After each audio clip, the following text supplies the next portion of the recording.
This question is from CBSE 2025 examination. The statement of the problems is resistance of a wire of length L and radius R is capital R. R is given. This is the resistance of the wire. Which one of the following would provide a wire of the same material?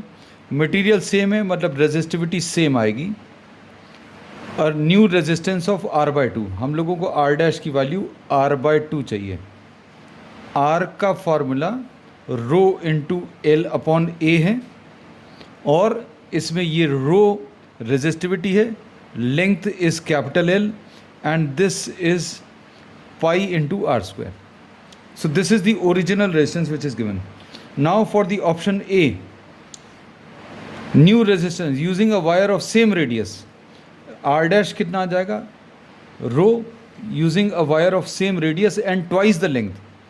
अब हम लोगों ने रो तो इतना ही लिख लिया, जो नई लेंथ है वो ट्वाइस ले ली और रेडियस सेम है.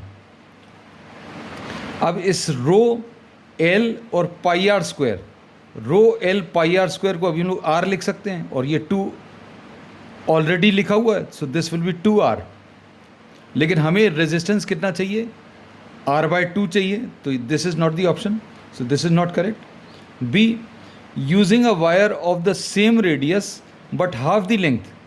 R' कितना आ जाएगा? रो इनटू लेंथ कितनी दी है? हाफ. ये L/2 लिख लिया. सेम रेडियस मतलब पाई आर स्क्वायर आ जाएगा.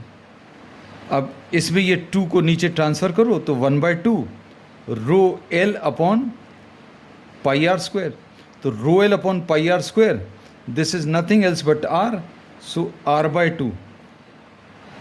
सो this is the answer. So B option is correct. आप चाहें तो आगे के ऑप्शंस भी चेक कर सकते हैं इन अ सिमिलर मैनर. हम एक और चेक करके बता दे रहे हैं. B option is correct. C में using a wire of same length but twice the radius, तो R' will be equal to, length same है, रेडियस डबल है मतलब 2R का whole square.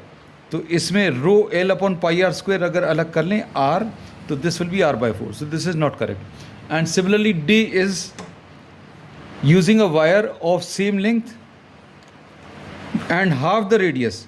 Half the radius मतलब R/2 का whole square. ये 2 ऊपर ट्रांसफ़र होगा, so this will be 4R. So B option is giving you a resistance of R/2, so therefore B option is correct.